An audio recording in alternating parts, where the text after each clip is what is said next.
Oke, selamat sore teman-teman sahabat sawit Indonesia. Saat ini saya Koim Amri, pemimpin redaksi majalah Sawit Indonesia, bersama opung kita Bapak Sahat Sinaga. Beliau adalah Ketua Umum Dewan Minyak Sawit Indonesia dan praktisi di sektor industri kelapa sawit. Juga menemani saya ada Mbak Feby dari sawitsetara.co. Nah teman-teman, hari ini kita sangat beruntung karena Pak Sahat Sinaga ini mau untuk datang ke Si Expo 2025 dan menyampaikan hal menarik dalam sesi seminar tadi, Opung. Saya lihat Opung mengatakan kita tertinggal dalam teknologi kelapa sawit, kemudian juga kita seharusnya bisa meraup lebih banyak lagi pendapatan maupun cuan lah bahasa Opung, bahasa anak sekarang dari kelapa sawit. Tapi kita nggak sadar, tidur kata Opung. Betul. Nah, tolong jelaskan kayak macam mana kita terlalu tidur panjang ini, Pung? Nah, tidurnya itu begini. Teoritis bahwa perkebunan sawit itu harus bisa menghasilkan 33 ton buah sawit per hektar per tahun. Tapi di tahun 2023 yang saya lihat rata-rata di Indonesia hanya mencapai 16,3 ton TBS per hektar per tahun. Jadi artinya masih 50% daripada target. Cilakanya tahun 2024 menurun lagi dia 16,2 ton. Nah, jadi saya melihat itu agak sedih juga. Kenapa? Jadi yang paling banyak itu saya lihat ya adalah disiplin kita itu menurun.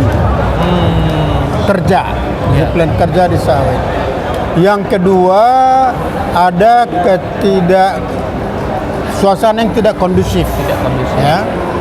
Karena mau replanting ragu-ragu apakah ini di kawasan yang jelas, jangan-jangan ini masuk hutan, sehingga mereka tidak melakukan replanting.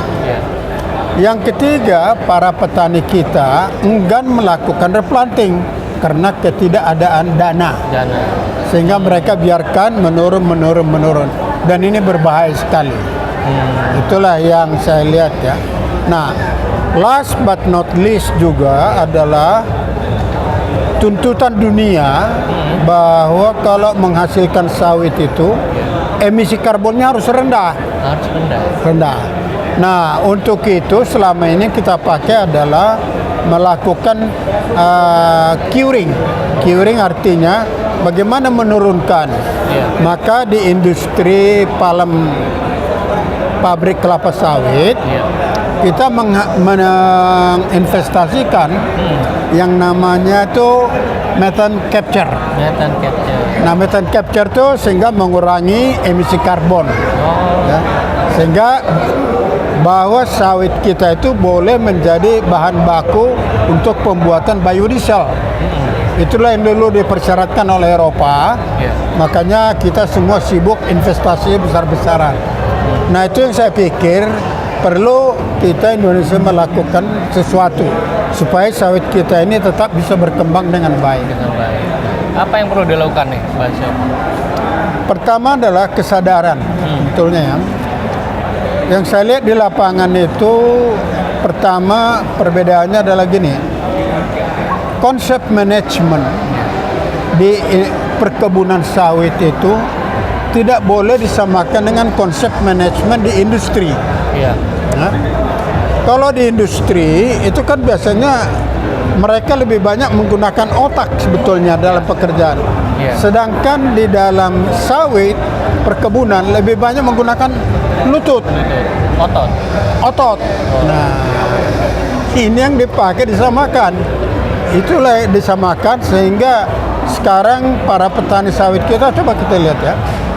Saya bandingkan waktu saya kerja praktek tahun 1972 di kebun sawit di Sumatera Utara, bersihnya luar biasa. Sekarang kalau kita jalan ke kebun sawit baik di Indonesia dan juga Malaysia, joroknya luar biasa. Joroknya apa? Itu tanam-tanaman tumbuh di batang-batang sawit. Dulu nggak boleh ada itu, benalu itu. kemudian piring-piringannya nggak boleh kotor. Iya. Sekarang segala macam tanaman ada di piring-piringan, sehingga apa? Iya. Pupuknya itu tidak semua masuk ke pohon, tapi diambil oleh tanam-tanaman yang nggak perlu ini. Nah, itulah yang saya lihat sangat menyedihkan. Ini apakah karena persoalan kompetensi sumber daya manusianya, atau mungkin memang ada juga pergeseran dalam perlakuan terhadap tanaman ya? Yang saya lihat pergeseran nilai. Nilai dalam arti kata, tanaman itu akan bisa tumbuh dengan baik kalau dijaga dengan baik. Ya. Nah, nilai penjagaan yang baik ini sudah tidak disadarin orang. Pokoknya mereka hadir di lapangan, merasa udah kerja tuh, Oh, ngegrek, tangkap udah kerja. ya. Padahal tanpa diketahui apakah ini yang betul matang yang harus saya ambil atau belum. Itu juga kadang-kadang tuh. Oke. Jadi kalau dulu yang saya lihat di kebun ya, terutama ya, Ya. setiap pagi satu area mandor Ya. baris dulu tuh pekerja. Apel dulu. Apa yang harus dikerjakan? Si A, si B ini, C, D ini, E, F ini. Ya. Nah, oke, kerja. Ya. Habis itu pulang, dia analisa Oke. bagaimana kerjanya, bagaimana kerja. Jadi dikontrol. Ya. Nah, itu yang bagus. Harusnya seperti itu. Tapi sekarang Begitu selesai pulang aja. Lapor tanaman sekian, udah. ya. Jadi ceknya ini ya, verifikasinya ini. Nggak ada. Nggak ada. Jadi guidance kerja pun tidak ada, checking juga kurang. Oke. Lalu apa yang perlu dilakukan? Ini kan Nah, artinya persoalan ini kan juga ada keterkaitan sangat serius. perusahaan, mungkin perguruan tinggi, kemudian lembaga SDM. Yang saya pikir kembali lagi ke apa? Melatih disiplin kerja. Melatih di situ kerja ya. Nah, kita kembali yang disinyalemen oleh Pak Presiden. Ya. Ini di atas penderitaan itu memang betul. Itu terjadi itu. Iya. Terus petani kita, dia mau menjual udah dipotong dulu harganya, dipotong ini. Jadi gimana dia punya duit untuk mau replanting? PT. Uang makan aja udah sebegitu, pas-pasan, sama sekali. Jadi ini kalau teruskan berbahaya sekali bagi kelanjutan daripada industri sawit kita. Ini kan kita di sektor hulu nih. Nah, Persoalannya lumayan berat juga nih Opung, tapi bisa ya. harus bisa. Harus bisa. Nah, bisanya itu modelnya begini. Orang Indonesia kita harus tahu karakter. Ya. Orang Indonesia itu pinter, tapi dia itu mau pinter tuh kalau sudah ada model. Dia niru. Tapi kalau dilihat yang lain kacau, dia pun ikut kacau dia. Jadi harus ada referensinya. Harus ada. Nah, itulah yang kita harapkan Agrinas itu Ya. bisa sebagai model. Role model ya. Nah, ya, karena tingkat produktivitas. Tingkat produktivitas. Nah, kemudian Opung, dari sektor hulu kita bergeser nih ke sektor hilir. Ya. Opung kan bicara tadi inovasi, meningkatkan nilai tambah, itu kan terkait hilirisasi. Ya. Apa yang bisa kita lakukan lagi? Kita kayak udah mentok di biodiesel aja kalau ngeliat Nah. hilirisasi biodiesel, kemudian kayak nggak ada lagi. Opung lihat Nggak. apa lagi? Oh, yang bisa banyak. kita- Banyak. Kita bisa mendapatkan 7 ke 8 ton biomas. 7 sampai 8 ton biomas. Oke? Ya. Rapeseed, 1 ton rapeseed, Ya. paling kita dapat biomasnya 0,8. Ya. Padahal biomas itu adalah selulose semua. Ya, fiber. Nah, fiber selulose itu chemistry, itu karbon dan hidrogen dan oksigen. Intinya itu. Jadi bisa diolah apa saja, bisa diolah. Apa saja bisa diolah. Nah, Dari biomas kelapa sawit ini. dari biomas kelapa sawit. Contoh, Ya. saya dari biomas kelapa sawit, saya bisa bikin gula. Gula. Gula pasir, gula apa? Enggak, nih? gula cair, Gula cair. gula cair. Gula cair ya. Dari biomas dengan proses enzimatik, ya. Ya. Habis dari gula itu, saya bisa bikin dia menjadi etanol, bahan bakar Oh, ya. daripada bensin. Ya. Dan Artinya membantu pemerintah untuk swasembada gula dong. swasembada gula maupun swasembada bahan bakar. Ini menarik nih, swasembada gula dari sawit. Nah, jadi artinya apa?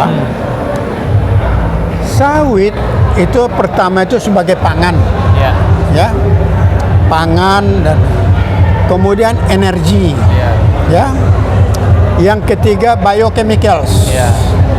Kita harus kembangkan keempat, Iya. yaitu papan. Papan. Dari sawit limbah jadi papan, jadi 4. Sawit, Pangan. energi, Energi, biochemicals, chemical, papan. papan. Ini papan apa nih penguasanya nih? Papan ini. Dari kelapa sawit. Dari kelapa sawit. Limbah. Limbah. Batang sawit ya. Sisa Buk- peremajaan atau apa? Batang sawit, lidinya pun, sama pelepahnya pun Bisa itu. taruh. Berapa sih nilai tambah yang bisa kita dapat? Supaya bisa Nah, berdoa kita. tak pikir berinovasi. Harusnya Enggak, berdoa dan inovasi. Inovasi bener ya. Harus ada inovasi. Tapi berapa nih nilai tambah yang bisa kita hasilkan dari misalkan biomass saja? Kalau biomassnya katakanlah rata-rata sekarang $26 aja per ton, Iya. ya. Bagaimana membuat dia menjadi harga $300 per ton? Dan itu bisa. Bisa. Bisa. Dan Ya, pasarnya ada. banyak. Banyak, ya. Contoh, Nah, biomass jadi bahan bakar, ya. activated carbon. Iya. Oke. Biomass jadi pellet. Ya. Bisa. Itu masih kira-kira 120. Tapi biomass sudah menjadi glukos, Iya. silus, dan silin, Iya. itu udah $200. Nah, itu sudah dibikin. Oh. Salah modelnya sudah dikerjakan oleh Menteri Perindustrian yang ada di Bogor. Cuma nggak dikembangkan terus. Jadi disinilah peran para pengusaha-pengusaha kita. Tapi saya nggak yakin. Karena karakter pengusaha kita itu lebih banyak sebagai trader, Trader. pedagang. Dagang. Apa yang dia jual besok, baru mau dia. Jadi apa yang mau dijual sebulan lagi dia nggak mau mikir. Harusnya idealnya apa? Formatnya kan trader ya. Enggak. Harusnya seperti apa? Jadi harusnya yang tua-tua ini berani menyerahkan pengembangan industri sawit ke anak-anaknya yang udah sekolah. Oke. Ada sekolah di luar negeri, itu mereka bisa berpikir lebih jauh. Ya. Jadi ada inovasi. Ada inovasi ya. Kalau yang ada sekarang hanya meniru. Meniru. Orang lain bikin, baru dia bikin. Baru dia bikin. Nah, itu. Apa mungkin karena kalau kita inovasi kan biaya, Risiko. high cost, risikonya tinggi. Dan disitulah perlunya perbankan kita itu inovatif. Artinya apa? Perbankan juga turut membuat para pedagang kita itu bertindak sebagai trader. Trader ya. Kalau perbankan yang benar, Iya. karena perbankan kita yang sekarang itu kayak pajak gade. Kamu bisa pinjam kalau ada jaminan. Ya. Kalau Nggak ada jaminan. nggak ada jaminan, nggak ada. Nggak ada. Nah, dia di luar negeri, kalau kamu punya ide, wah, ini nggak ada pun jaminanmu, hanya inimu aja, didanain sama dia. Risiko diambil. Nah, itu baru berkembang. Itu baru bisa. Jadi selama itu tidak jalan, kita tidak akan maju-maju juga. Tadi dalam pemaparan di Expo juga menarik Opung sampaikan bahwa sebenarnya sawit itu bisa membantu program rumah rakyat ya. Rumah rakyat Jadi yang lewat biomass. ada. Biomass. Seberapa besar sih potensinya nih kalau kita bisa?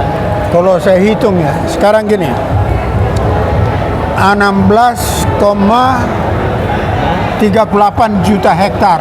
Ya. 4% tiap tahun di replanting.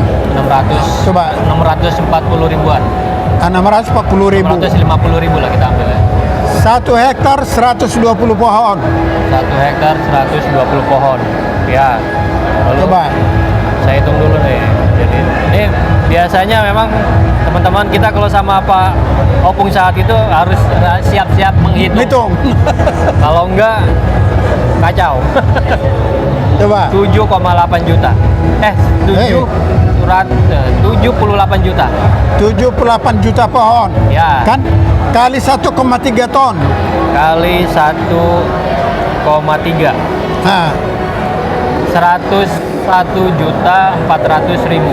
1 juta 101. 100. Nah, per rumah tipe 27 diperlukan itu hanya 12 ton. Berapa itu rumahnya? Lihat dulu. Dari 101,4 juta kita Bagi 12 ton. bagi 12 ton. Bagi 12 8,5 juta ton kurang lebih. 8 rumah. 8,5 juta rumah. Luar biasa ya. Per tahun tuh. Per tahun. Jadi kita nggak perlu menebang hutan, Ya. tidak perlu lagi apa, dan biomas ini kita beli bukan gratis. Kita beli ya. Biomasnya dibeli. Beli. Perhitungan saya $14 per ton. Dolar ya. Jadi bayangkan, bisa rumah gratis dikasihkan ke masyarakat kita dengan rumah yang bagus-bagus Tanpa membebani APBN. tanpa membebani APBN. Menarik gitu. Wah. Ya, harus disampaikan ke Pak Prabowo. Menarik. Menteri ARA biar Enggak, nah nanti ada rencana. saya rencana akan ketemu, tapi enggak dulu, Pak. Ya. Saya akan menemui Bupati, Rohil. ya. Saya mau bikin rumah contoh, satu bertingkat, Ya. ya, dari batang pohon sawit ini, satu flat. Satu. Luar Rumah biasa. panggung ya. Rumah panggung. Kita bikin rumah panggung sama dengan model sini kan, senang. Iya, iya. Sama dengan KDM juga, rumah panggung. Rumah panggung. Jadi kalau ada air nggak apa-apa deh. Bayangkan. Iya. Jadi bagaimana kayanya Republik ini kalau dikelola dengan baik, Jadi intinya dikelola dengan baik baik dan inovatif. dan inovasi. Jadilah berpikir jauh. Jangan sebagai trader Iya. berada di comfort zone, Tuh. zona nyaman. Zona nyaman. Udah connya gini, dengan begini aja mereka bisa macam-macam. Iya, iya. Betul, betul. Jadi mari kita, kalau saya bersarankan adalah kita lihat dulu petani-petani sawit kita yang ada di areal 6,88 juta hektar itu. Kalau 6,88 juta hektar itu kita perbaiki dari 9,2 ton menjadi 22 ton produktivitas, bayangkan kaya rayanya bagaimana mereka. Baru di produktivitas itu. Iya. Kemudian dia punya biomass, kita beli lagi, Iya. bikin untuk rumah. Waduh. Berkah. Benar-benar berkah ya, Bung ya. Waduh, itu Nah, ini sebelum menutup podcast kita, Feby mungkin sebagai perwakilan Gen Z, anak muda. Ada Gen Z. pertanyaan apa nih ke Mungkin Bung karena sama orang baru. Nanti dulu ya, generasi Gen Z. Oh, Gen Z ya. Generasi Gen Z paling tidak suka mendengar namanya crude palm oil. Ya, CPO ya, Bung ya. kenapa? Karena bagi mereka crude itu inferior, kualitas jelek. Kenapa soybean tidak ada crude? Eh, Kenapa sunflower tidak ada crude? ya, Generasi Z sekarang, wah, kalau dengar crude, waduh, dan ini berbahaya. Maka generasi Z bersama-sama dengan kita Mari kita revolutionize the industry, menghasilkan produk yang sehingga tidak ada lagi penyakit stunting di Indonesia. Oke. Silakan Feby, ada yang mau ditanya Ini Bu, sebagai penutup? karena kan anak muda zaman sekarang banyak yang nggak ngerti biodiesel itu apa. Mungkin bisa dijelasin Bu. Apa? Biodiesel itu apa? Oh, biodiesel. Minyak sawit adalah sama dengan minyak bumi. Jadi kalau minyak bumi bisa bikin diesel, minyak sawit pun harus bisa bikin diesel. Iya. Cuma minyak sawit ini perlu kita olah. Ya. Jadi ada misalnya ada jenggotnya. Jadi jenggotnya kita cukur jadi manusia. Itu aja. Jadi minyak sawit itu sama dengan minyak bumi. Persoalannya apa? Jenggotnya kita cukur. Ah, udahlah. Handsome dia. Oke, Bu, mungkin pertanyaan terakhir nih Bu, boleh kasih pendapatnya tentang Expo tahun ini dan apa harapan Om Wah. untuk Expo ini? Saya melihat Expo ini luar biasa. Saya bandingkan dengan tahun lalu. Ini achievement ya. Yang perlu diperhatikan adalah ini harus diekspos lebih luas ke media-media supaya orang melihat, dan ini akan menjadi suatu basis. Kenapa? Gini, kenapa kita rapat pertemuan tahunan tentang sawit selalu di Bali? Boleh kan? Nggak apa-apa kan? Boleh. Orang Masukan. orang sana marah nggak apa-apa kan? Oh, nggak marah, ini kan Paling bisa masukan dari Oke. senior, nggak apa-apa. Sawit itu ada di sini. Inilah harusnya fokus menjadi sentral daripada pertemuan tentang sawit. Oke. Di daerah-daerah sawit kita lakukan. Kenapa? Sawit pernah dulu sering di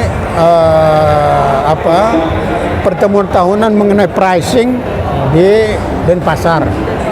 Pernah diganti sekali di Bandung. Nah, kenapa harus di Denpasar? Di sini Sumatera Utara, Kalimantan Barat. Nah, di tiga itu aja ditukar. Sehingga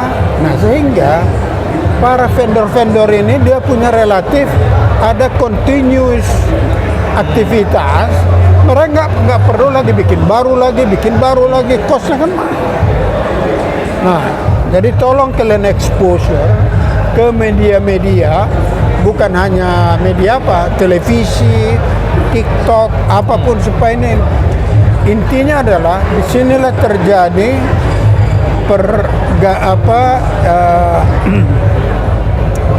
ada saling pengisian pengetahuan yang baru-baru. Misalnya ya, saya tadi lihat ke lapangan. Loh, ada alat didesain bagaimana memperbaiki piring-piringan kebun sawit. Wah, keren itu. Nah, sangat kreatif. Kemudian membersihkan jalan. Kan gini, dari kebun kita egrek, kan harus kita bawa ke jalan besar itu. Nah, itu ada alat. Wah. Luar biasa ya Bu. Jadi saran saya adalah ini ditingkatkan. Ya, siap. Bila perlu kerjasama dengan pemilik bangunan ini lebih internationally baik lagi sehingga tidak sempit-sempit begini. Ya, siap. Ya, Baik, Opung, terima kasih. oke. Opung Sahat Sinaga untuk Ya. penjelasannya. Teman-teman Harus sahabat. berjaya. Berjaya, inovatif, itu yang penting. Sangat inovatif. Ya, Baik. Dan semakin kreatif lagi ya Bu ya. ya. Lagi baik. Oke, sukses. Lagi terima kasih Opung Sahat Sinaga untuk podcastnya. Sukses. Sampai bertemu lagi dengan podcast berikutnya di podcast Sawit Ya. Expo 2025. Sawit menjadi jaya. Jaya. Dan Ya. sebelum ditutup, Oke, masih ada lagi nih.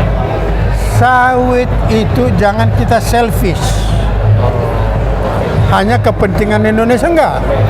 Sawit ini harus kita bikin menjadi we feeding the world.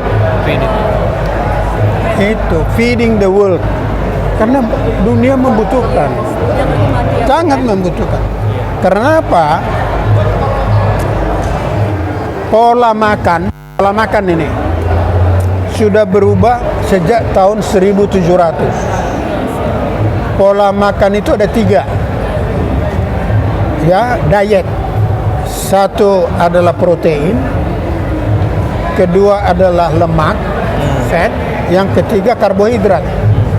Nah, perubahan dunia karbohidrat konsumsi per orang makin lama makin turun, makin turun, makin turun. Protein relatif naik sedikit, tapi minyak eksponensial. Jadi artinya dunia sangat membutuhkan minyak. Jauh lebih penting itu dibandingkan dengan karbohidrat. Nah itu yang harus dipegang. Oke, Ya. baik kita tutup podcast ini. Terima kasih lagi sahabat Sawit Indonesia. Terima kasih untuk penjelasan dari Opung Sinaga. Sampai bertemu lagi. Sampai jumpa. Oke.